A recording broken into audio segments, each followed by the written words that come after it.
Engineering preparation নিলে varsity preparation হয়ে যায়, এই কথাটা আসলে কতটুকু সত্য? এটা কি একটা ট্রুথ নাকি একটা মিথ? সো চলো আজকের ভিডিওতে আমরা একদম ডিটেইলস আলোচনা করার চেষ্টা করব। এখানে আমরা দুইটা পার্সপেক্টিভ থেকে চিন্তা করব। একটা হচ্ছে যারা ইঞ্জিনিয়ারিং অ্যাসপায়ারেন্ট আছো তাদের পার্সপেক্টিভ থেকে চিন্তা করব, আরেকটা হচ্ছে যারা ভার্সিটি প্রিপারেশন নিচ্ছ বা নিবা বলে ভাবছো তাদের পার্সপেক্টিভ থেকে চিন্তা করব, ঠিক আছে? সো সবার আগে আমরা যে ব্যাপারটা বোঝার চেষ্টা করব যে where does it come from, ঠিক আছে? মানে ব্যাপারটা হচ্ছে আমাদের এই যে একটা কোশ্চেন যে অ্যারাইজ হচ্ছে যে আমাদের ইঞ্জিনিয়ারিং প্রিপারেশন নিলে ভার্সিটি প্রিপারেশন হয়ে যায় কিনা, এই প্রশ্নটা আসলে কোথা থেকে আসতেছে আর কেনই বা আসতেছে, ঠিক আছে? সো এটার জন্য আমার পার্সোনালি মনে হয় এটার পিছনে দুইটা ফ্যাক্টর আছে। একটা ফ্যাক্টর হচ্ছে আমাদের ভার্সিটি টপার যারা আছে, আমরা যেটা দেখতে পাই যে মানে ভার্সিটিতে যারা টপ করে, আমরা পার্টিকুলারলি যদি আমরা ঢাকা ভার্সিটির কথা চিন্তা করি, ঢাকা ভার্সিটির কথা যদি চিন্তা করি, একদম যারা টপ লেভেলে থাকে তারা যে বেশিরভাগই হচ্ছে ইঞ্জিনিয়ারিং প্রিপারেশন নেয়। এন্ড আমরা যেটা দেখতে পাই যে তারা মোটামুটি আসলে বুয়েটে চান্স পাইলে ওই ঢাকা ভার্সিটির সামনের দিকে যারা আছে মোটামুটি আসলে আমাদের বুয়েটে চলে যায়। যদি না আসলে একদম বুয়েটে না চান্স পায় কিংবা বুয়েটের হয়তো বা লাস্টের দিকে চান্স পাইছে, হয়তো তখন হয়তো ঢাকা ভার্সিটিতে ঢাকা ভার্সিটি থাকতে পারে। এমন নর্মালি এটাও দেখতে পাই যে ঢাকা ভার্সিটিতে না গিয়ে হয়তো বা সিকে রুয়েট বা রুয়েটে চলে গেছে, ঠিক আছে? তো যেটা বললাম যে ভার্সিটি যারা টপার আছে, যেহেতু ভার্সিটিতে যারা র্যাঙ্ক করে, তারা মোটামুটি বেশিরভাগই আসলে আমাদের ইঞ্জিনিয়ার প্রিপারেশন নেয়। সো ওইখান থেকে মোটামুটি আসে যে না হয় ইঞ্জিনিয়ার প্রিপারেশন নিলে মনে হয় আসলে ভার্সিটি হয়ে যায়, ঠিক আছে? এইটা একটা জিনিস। আর বা এটা আরেকভাবে বলা যায় যে না, ভার্সিটিতে টপ করতে হলে হয়তো বা ইঞ্জিনিয়ার প্রিপারেশন নেওয়া লাগে, ঠিক আছে? এইটা একটা জিনিস হয়েছে। আর আরেকটা ফ্যাক্টর হচ্ছে কোচিং সেন্টার যারা আছে। সো ধরো কোনো একটা কোচিং সেন্টার আছে যারা আসলে কোনো একটা ইঞ্জিনিয়ারিং প্রোগ্রাম নামাইছে বা ইঞ্জিনিয়ারিং কোনো একটা কোর্স নামাইছে। তো তারা কি করবে? তারা চাবে যে যারা ভার্সিটিতে যেহেতু অডিয়েন্স বেশি কিংবা ভার্সিটির যে অ্যাসপায়ারেন্ট যারা আছে যেহেতু অনেক বেশি, সো ওই কারণে তাদেরকে যদি আমি ইঞ্জিনিয়ারিং প্রিপারেশনের দিকে ধাবিত করতে পারি তাহলে তো আসলে আমার ব্যবসা বাড়বে। সো এর হ্যান্ড থেকে পার্সপেক্টিভ থেকে চিন্তা করতে গেলে মোটামুটি আসলে বলা যায় যে তারা একটা কাইন্ড অফ একটা প্রোপাগান্ডা চালাইছে যে না, আসলে ইঞ্জিনিয়ারিং প্রিপারেশন নিলে আসলে আমাদের ভার্সিটি প্রিপারেশন হয়ে যায়। তো যেমন আমিও একটা ইঞ্জিনিয়ারিং প্রোগ্রাম নামাইছি বা ইঞ্জিনিয়ারিং কোর্স নামাইছি। সো আমারও হয়তো বা টার্গেট থাকবে, দেখো ইঞ্জিনিয়ারিং মোটামুটি পরীক্ষা দিতে পারে 30-40 হাজার, তাহলে আমার তো অডিয়েন্স আসলে এখানে কমে যাচ্ছে। এখন আমি যদি এরকম বলতে পারি যে না ভাই, মানে ভার্সিটিতে টিকার জন্য তোমার ইঞ্জিনিয়ারিং প্রিপারেশন নিতে হবে, তাহলে তো আমার ব্যবসা বাড়বে, ঠিক আছে? সো ওইখান থেকে আসলে বলা যায় যে আমাদের কোচিং সেন্টারগুলোরও একটা মোটামুটি একটা ভালো একটা প্রভাব আছে সো এই ব্যাপারটা আসলে প্রতিষ্ঠা করার জন্য। এখন এই ব্যাপারটা আসলে কতটুকু সঠিক এটা তো আমরা বললাম যে ব্যাখ্যা করব। সো চলো এবার আমরা চলে যাই একদম মেইন পর্বে, ঠিক আছে? সো আমরা যেটা দেখতে পাই যে ভার্সিটি যারা টপার্স আছে, প্রথমে যদি আমরা চিন্তা করি ভার্সিটির টপার যারা আছে, তারা তো ইঞ্জিনিয়ারিং প্রিপারেশন নিচ্ছে, ইঞ্জিনিয়ারিং প্রিপারেশন নিয়ে আসলে ভার্সিটিতে টপ করছে। এখন ধরো আমি যদি চিন্তা করি যে ভার্সিটির টপ করার পিছনে একটা বড় রিজনটা কি? রিজনটা হচ্ছে আমরা যারা বাঙালি বাঙালি মা বাপরা চিন্তা করতে পারি, আবার আমাদের কথা চিন্তা করতে পারি। আমরা ছোটবেলা থেকে কি চাই? ছোটবেলা থেকে যাই চাই না কেন, হয়তো বা পাইলট হইতে চাই বা আর্মি হইতে চাই, ওইটা ফ্যাক্ট না। ফ্যাক্ট হচ্ছে যখন আমরা আসলে রিয়েলাইজেশন শুরু করি, সেটা হয়তো বা স্কুল লেভেলের, হয়তো বা একদম হাই স্কুলে যায় কিংবা হচ্ছে একদম কলেজ লেভেলে যায়, তখন মোটামুটি আমাদের কাছে দুইটাই অপশন থাকে। একটা হয় ডাক্তার হবো, না হয় ইঞ্জিনিয়ার হবো, ঠিক আছে? সো ডাক্তারের ব্যাপারটা তো আলাদা, সেখানে কাইন্ড অফ হচ্ছে মেডিকেল চলে আসে, এখানে ভার্সিটি আর ইঞ্জিনিয়ারিং ব্যাপারটা আসতেছে না। সো আমাদের কাছে একটাই অপশন আছে, সেটা কি বলতো? ইঞ্জিনিয়ারিং। আমাদের একটাই অপশন কি? ইঞ্জিনিয়ারিং। সো মোটামুটি যারা একদম ভালো লেভেলে পড়াশোনা করে তাদের সেই কলেজ লেভেল থেকে মোটামুটি টার্গেট থাকে সে হয় বুয়েটে পড়বে, না হয় বুয়েট লেভেলে বা সিকে রুয়েট বা যে কোনো একটা ইঞ্জিনিয়ারিং ইউনিভার্সিটিতে পড়বে। সে ওইরকমভাবে পড়াশোনা করে। যেহেতু ওইরকমভাবে পড়াশোনা করে, তাহলে আলটিমেটলি আমরা বলা যায় যে যারা একদম কলেজের সামনের দিকে সারি স্টুডেন্টরা মোটামুটি আসলে আমাদের ইঞ্জিনিয়ারিং প্রিপারেশন নেয় বা বুয়েট টার্গেট থাকে। এখন এখন এই সংখ্যাটা কত আসলে এখন আমাদের যেটা মানে কতজন আসলে আমাদের বুয়েটের অ্যাসপায়ারেন্ট থাকে? তুমি চিন্তা করতে পারো বুয়েটে পরীক্ষা দিতে পারে কয়জন? 20-24 হাজার বা 20-25 হাজার। এখন 20-25 হাজার হচ্ছে মাত্র বুয়েটে পরীক্ষা দিতে পারে। আর আমাদের মানে এইচএসসি পরীক্ষা দেয় কয়জন? লাখ লাখ স্টুডেন্ট। পরীক্ষা দেয় কয়জন? লাখ লাখ স্টুডেন্ট। এখন যারা এইচএসসি লেভেল থেকে বুঝে গেছে যে তাদের আসলে বুয়েট হবে না কিংবা কোনো একটা ইঞ্জিনিয়ারিং ভার্সিটি হবে না, তারা ইঞ্জিনিয়ারিংও হবে না, কিংবা এমনও আছে যে তারা হয়তোবা চিন্তা করতেছেন আমি বুয়েট দিব, বাট এইচএসসিতে দেখা যাচ্ছে পরীক্ষা মানে এ প্লাসও আসবে না, প্লাস হচ্ছে একদম মানে খুবই খারাপ অবস্থা।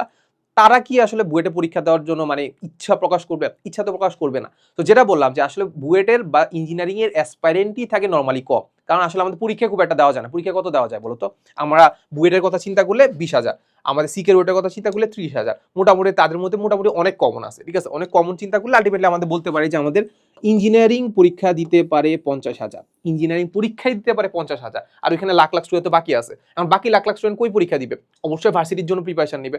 এখন আমি এটা শুনতে খারাপ লাগলো যে আমরা মোটামুটি আমরা বুঝি যে আসলে ভার্সিটির প্রিপারেশন নেওয়া শুরু করে বা ভার্সিটিতে পড়ার ইচ্ছা পোষণ করে মোটামুটি বাংলাদেশের পার্সপেক্টিভে যারা মোটামুটি একটু মিডিয়াম বা হচ্ছে একদম লাস্টের দিকে স্টুডেন্ট হয়। এটা তুমি মানো আর না মানো, মোটামুটি আসলে এক্সেপশনাল যদি না হয়, আমরা যেটা দেখতে পাই যে আমাদের বুয়েটে অনেকে টিকার পরেও, সামনের দিকে টিকার পরেও তাদের হয়তো ফিজিক্স ভালো লাগে, হয়তো বা কেমিস্ট্রি ভালো লাগে, হয়তো ম্যাথ ভালো লাগে, এই কারণে পিওর সাবজেক্টে ঢাকা ভার্সিটিতে চলে গেছে। বাট এই ব্যাপারটা বাংলাদেশের পার্সপেক্টিভে খুবই এক্সেপশনাল। এরকম যদি কিছু হয় দেখবা তোমার হচ্ছে নিউজে চলে আসছে, কিংবা হচ্ছে কোনো একটা পেজে তোমাকে নিয়ে আসলে কি দিচ্ছে, তোমাকে যে কোনো একটা পোস্ট দিচ্ছে, ঠিক আছে। তো যেটা বললাম যে আসলে আমাদের মোটামুটি যেহেতু ইঞ্জিনিয়ারিং অ্যাসপারেন্ট 50,000, এই 50,000 থেকে সিট পাবে কয়জন বলো? বুয়েট, সিকেরুয়েট সবগুলো মিলে, এমআইএসটি, আইউটি, বুটেক্স এগুলো সবগুলো চিন্তা করলেও মোটামুটি আমাদের সিট আছে মোটামুটি 7,000-এর মতো। মোটামুটি কত?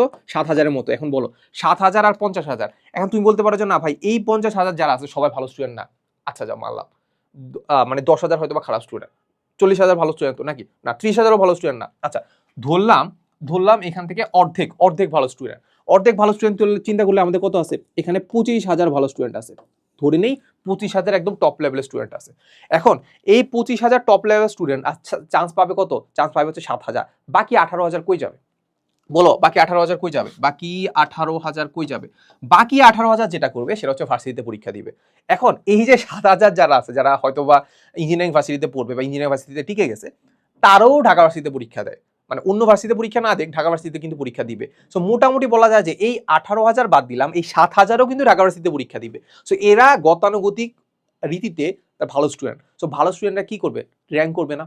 অবশ্যই র্যাঙ্ক করবে। সো এই জন্যই দেখা যায় যে অন্য ভার্সিটির কথা বাদই দিলাম, ঢাকা ভার্সিটি অ্যাটলিস্ট সামনের দিকে যারা র্যাঙ্ক করে তারা বেশিরভাগই ইঞ্জিনিয়ারিং অ্যাসপারেন্ট হয়। এখন এর মানে কি এই যে তারা আসলে ইঞ্জিনিয়ারিং প্রিপারেশন নিচে রেখেই আসলে আমাদের ভার্সিটিতে টপ করছে? ব্যাপারটা একদমই এমন না। ব্যাপারটা এমন যে তারা আসলেই ভালো স্টুডেন্ট, প্লাস ইঞ্জিনিয়ারিং এর প্রিপারেশনের কারণে তাদের ক্যাপাবিলিটি আরো বাড়ছে।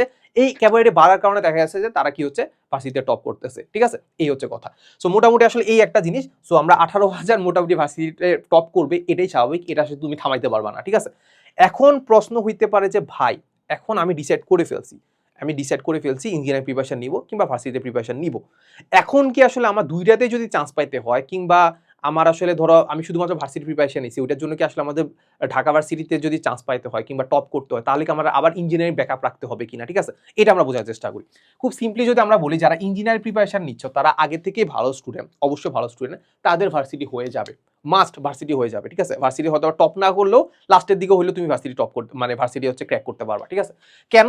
কারণ আলটিমেটলি আমাদের ইঞ্জিনিয়ারিং আমরা যেটা দেখতে পাই, এখানে তোমার আসলে ডিপ বেসিক লাগে। তুমি হয়তো এইচএসসি তে ভালো করে পড়ো নাই, এইচএসসি তে খুব একটা ভালো করে পড়ো নাই, তারপরেও তোমার এখানে কিন্তু আসলে পড়াশোনা করার জন্য আসলে তোমার ডিপ বেসিক লাগতেছে, মানে বেসিকের উপর তোমার একটা ভালো দখল লাগতেছে।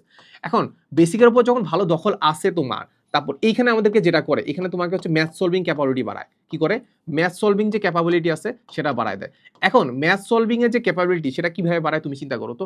আমাদের ইঞ্জিনিয়ারিং এর সাথে ভার্সিটি একটা ডিফারেন্স আছে, সেটা হচ্ছে আমরা দেখতে পাই যে ভার্সিটি তোমাকে আসলে কিসের উপর জোর দেয়? শর্ট ট্রিক্সের উপর জোর দেয়। খুব অল্প সময় হচ্ছে কোনো একটা প্রবলেম সলভ করতে দেয়, এন্ড ওই প্রবলেমটা খুব একটা কঠিন হয় না, গতানুগতিক প্রবলেম থাকে, বাট ওটাকে ক্যালকুলেটর ছাড়া করতে হয়, আরো 4টা কাজ করতে হয়, সেটা হচ্ছে বলতো অল্প টাইমের মধ্যে করতে হয়।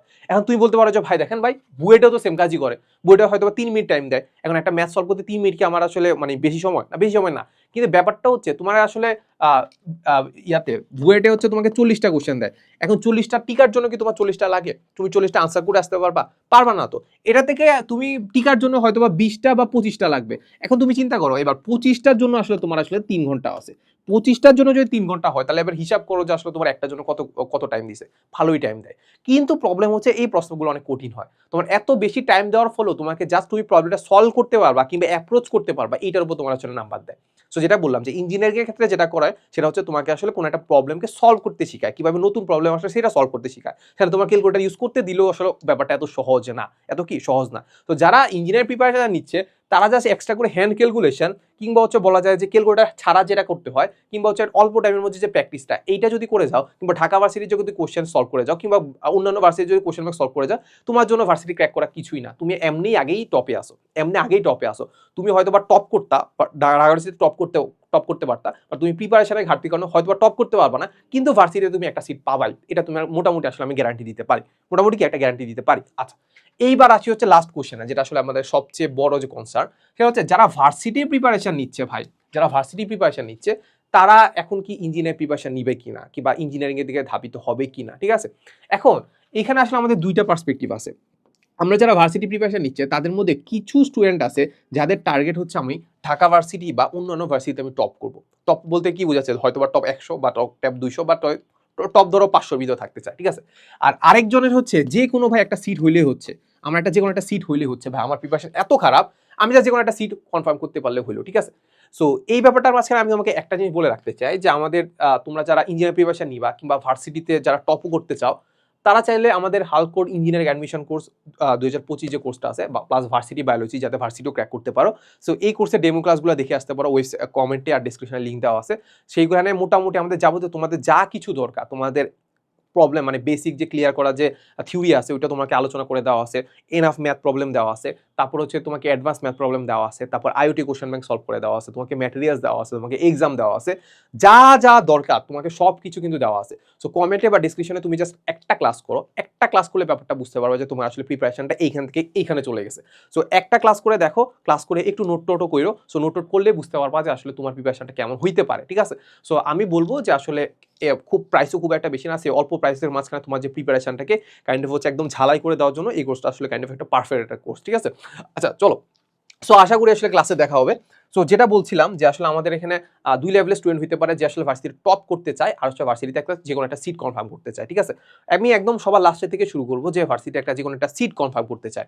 খুবই সিম্পল কথা, যারা আমরা ভার্সিটি প্রোগ্রাম নামাই তাদের বেশিরভাগই টার্গেট থাকে, যারা ভার্সিটিতে আসে মোটামুটি আমরা বলতে পারি যে তারা আসলে খুব একটা ভালো স্টুডেন্ট না। এটা শুনতে খারাপ লাগলেও ব্যাপারটা আসলে এমনই, এক্সেপশনাল না হইলে তাহলে মোটামুটি আসলে সে মিডিয়াম লেভেল থেকে একদম ব্যাক বেঞ্চার টাইপের, ঠিক আছে। এখন যারা মোটামুটি খারাপ স্টুডেন্ট তারা আমরা আশা করি না যে সে ঢাকা ভার্সিটিতে টপ করবে। আমরা যেটা করি সেটা হচ্ছে আমরা আসলে কাইন্ড অফ এনশিওর করার চেষ্টা করি যে সে ঢাকা ভার্সিটিতে যে কোনো একটা সিট কনফার্ম করবে, টপ না করলেও লাস্টের দিকে যে কোনো একটা সিট কনফার্ম করবে, কিংবা ঢাকা ভার্সিটি না হলে বাকি ভার্সিটিগুলোতে ক্র্যাক করবে, ঠিক আছে। সো মোটামুটি আমাদের টার্গেটই থাকে ওই রকম। এখন তার টার্গেট যদি এমন থাকে, আমাদের টার্গেটই যদি এমন থাকে, তার টার্গেটও মোটামুটি এমনই থাকার কথা, ঠিক আছে। এর চেয়ে আসলে আমাদের বেশি হাই এক্সপেকটেশন রেখে লাভ নাই। তো যেটা হচ্ছে যে সে যদি এমন হয়, আমরা যারা ইঞ্জিনিয়ারিং পড়াশোনা করছি বা পড়াশোনা করাই, তারা বেশিরভাগই দেখা যায় যে মানে প্রথম কোনো একটা অফলাইন ব্যাচে বা অনলাইন ব্যাচে আমরা যেটা দেখতে পাই যে একদম স্টুডেন্ট সঙ্গে একদম ধুমায় ক্লাস করতেছে ইঞ্জিনিয়ারিং, বাট কিছুক্ষণ পরে যখন দেখতে পাচ্ছে যে তাদের উইকলি পরীক্ষাতে ধরো 10% 20% মার্কস আসতেছে, কিংবা প্রথম ভেক্টর ভালো লাগতেছে, বাট বাকি সাবজেক্টগুলো যখন আসতেছে বা বাকি চ্যাপ্টারগুলো যখন আসতেছে তাদের মাথার উপর দিয়ে যাচ্ছে, এত কঠিন ম্যাথ করাচ্ছে, তখন সে বুঝতে পারে যে না ভাই এটা আমার দ্বারা সম্ভব না, এটা কি আমার ধরা সম্ভব না, ঠিক আছে। তো তুমি তোমার লেভেলটা বুঝতে হবে যে আসলে তুমি কোনটা চাচ্ছ। তোমার যদি যে কোনো একটা সিট কনফার্ম করা থাকে তাহলে তোমার ইঞ্জিনিয়ারিং এর দিকে যাওয়ার দরকারই নাই, কিন্তু তোমার যদি দরকার পড়ে যে না তুমি আসলে আমি ঢাকা ভার্সিটিতে টপ করতে চাই, কি করতে চাই, ঢাকা ভার্সিটিতে টপ করব। এখন ঢাকা ভার্সিটিতে যদি টপ করতে চাও তোমার আসলে কি লাগবে, তুমি সিম্পলি এই যে 18,000 বা এই 7,000-এর সাথে, 7,000 না, ধরো আমি 18,000-এর সাথে তুমি কম্পিট করতে হবে। এই 18,000 আগে থেকে ভালো স্টুডেন্ট ইঞ্জিনিয়ারিং প্রিপারেশন নিচ্ছে, যেটা আসলে ভার্সিটি থেকে কয়েক লেভেল উপরে, সেক্ষেত্রে আসলে কি তোমাকে কম্পিট করতে হলে কি করতে হবে, তোমার অবশ্যই আসলে ইঞ্জিনিয়ারিং প্রিপারেশন নিতে হবে, ঠিক আছে। তুমি হয়তো বা ভার্সিটি প্রিপারেশন নিচ্ছ, বাট ব্যাকআপ হিসেবে হইলেও তোমার ইঞ্জিনিয়ারিং প্রিপারেশন নিতে হবে। এখন তুমি চিন্তা করতে পারো যে না ভাই মানে আমার তো আসলে সব আনসার করা লাগবে না, যেগুলো ইঞ্জিনিয়ারিং কোশ্চেন আসতেছে ওইগুলো আমি স্কিপ করলে হচ্ছে। তুমি বিগত বছরে কয়েকটা কোশ্চেন ঘাটো, বিগত বছর দেখতে পাচ্ছ যে ভার্সিটি যে কোশ্চেনের যে প্যাটার্নটা সেটা চেঞ্জ হচ্ছে, এটা দেখতে পাইছো কিনা, তুমি একটু দেখতে পারলে ব্যাপারটা বুঝতে পারবা যে ইঞ্জিনিয়ারিং যে ভার্সিটি যে রিটেন কোশ্চেনটা কিংবা কয়েকটা এমসিকিউ এমন আসছে, দেখলেই বোঝা যাচ্ছে এটা আসলে আমাদের ভার্সিটি যে গতানুগতিক ম্যাথ সেগুলো না। সো ভার্সিটি তুমি প্রিপারেশন নিয়ে যাবা, গতানুগতিক ম্যাথগুলো করে যাবা, দেখবা যে এমন একটা কোশ্চেন আসছে যেটা একদম মাথার উপর দিয়ে চলে যাচ্ছে। সো ওই ম্যাথগুলো কোথা থেকে আসছে, ইঞ্জিনিয়ারিং থেকে আসে না, ইঞ্জিনিয়ারিং থেকে আসে না, বাট ইঞ্জিনিয়ারিংয়ে তোমাকে যেটা করবে সেটা হচ্ছে তোমাকে যেটা বললাম যে ম্যাথ সলভিং ক্যাপাবিলিটি বাড়াবে। সো ম্যাথ সলভিং ক্যাপাবিলিটি যখন বাড়াবে তখন আসলে তোমার আসলে ভার্সিটি যে ওই কোশ্চেনটা আসলে খুব একটা কঠিন মনে হবে না, বা ইঞ্জিনিয়ারিং যারা স্টুডেন্ট আছে তারা ওইটা সলভ করতে পারবে। সো যেটা বললাম যে তুমি যদি ভার্সিটিতে টপ করতে চাও তোমার আসলে ইঞ্জিনিয়ারিং প্রিপারেশনই নিতে হবে। হয়তো তুমি ভার্সিটি প্রিপারেশন নিচ্ছ, বাট ওটা ব্যাকআপ হিসেবেও তোমার কি করতে হবে, ইঞ্জিনিয়ারিং প্রিপারেশন নিতে হবে। সো যেটা বললাম যে মোটামুটি আসলে আলটিমেটলি আমরা মোটামুটি সবকিছু আলোচনা করে ফেলছি। সো যেটা বললাম যে কাইন্ড অফ এর একটা নেসেসারি ইভিল তোমার হইতে পারে, তুমি টপ করতে ইঞ্জিনিয়ারিং প্রিপারেশন নিতে পারো, বাট তুমি যদি ভার্সিটি ক্যালিভারের কাইন্ড অফ চিন্তা করতে পারি যে তোমার ওই রকম ক্যালিভার না যে তুমি ইঞ্জিনিয়ারিং প্রিপারেশন নিবা, ওই ক্ষেত্রে আলটিমেটলি আমাদের শুধুমাত্র মানে যে ভার্সিটিতে টপ করবো বা আমি একটু ফ্লেক্স নিব, ওটা কারণে ইঞ্জিনিয়ারিং অ্যাডমিশন নিতে যাবা, দেখবো ওটা তোমার একটা ধ্বংসের কারণ হয়ে যাবে, ঠিক আছে। সো একটু নিজে চিন্তা করবা যে আসলে তুমি কোনটার জন্য যোগ্য। সো এই তো, সো মোটামুটি নিজের ডিসিশনটা নিজে দেওয়ার চেষ্টা করো, আর নিজের ডিসিশন নিজে নিলে আসলে পরে আসলে রিগ্রেট হওয়ার সম্ভাবনা নাই আর কি। সো অন্যান্য ভাইয়ের ডিসিশন ভাই থেকে বা পরামর্শ নিতে পারো, বাট ভাই যেটা ডিসিশন দিচ্ছে ওইটাই যে অ্যাপ্লাই করবা ব্যাপারটা একদমই এমন না, ঠিক আছে। এই তো, সো দেখা হবে নেক্সট কোনো ভিডিওতে। আসসালামু আলাইকুম সবাইকে।